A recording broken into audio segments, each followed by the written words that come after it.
कोयल की कूक, बुलबुल जैसी आवाज और सुरों की मलका लेजेंडरी गुलकारा लता मंगेशकर 92 बरस की उम्र में चल बसी। भारतीय मीडिया के मुताबिक कई जिस्मानी एज़ा की खराबी के बायस गुलकारा लता मंगेशकर इतवार की सुबह मुंबई के अस्पताल में चल बसी।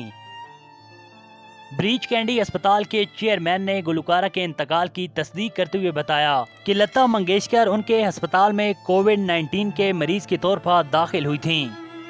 उनका कोरोना का इलाज किया गया था, लेकिन बाद में वो कोविड पेचीदगियों की वजह से इंतकाल कर गईं।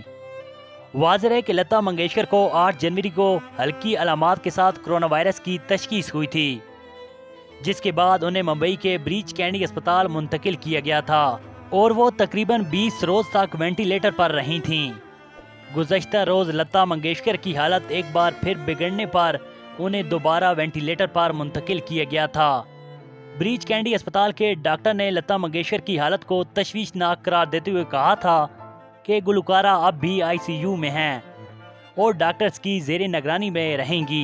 लता मंगेशकर की बिगड़ती हालत का सुनकर अदाकारा श्रद्धा कपूर समेत मुतअद्दिद बॉलीवुड फनकार उनसे मिलने अस्पताल पहुंचे थे, जबकि माधुरी दीक्षित, रवीना टंडन समेत मुतअद्दिद फनकारों ने गुलकारा की जल्द से याबी के लिए दुआ की थी।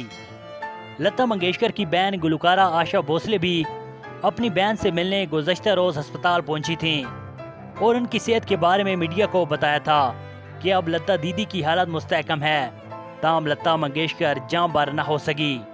लता मंगेशकर के इंतकाल पर भारत में 2 रोज़ा कौमी शोक का ऐलान किया गया है और 2 रोज भारतीय परचम भी सरनगू रहेगा।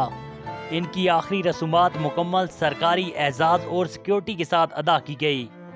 नाजरीन, इस वीडियो के हवाले से कमेंट में अपनी कीमती राय का इज़हार ज़रूर कीजिए।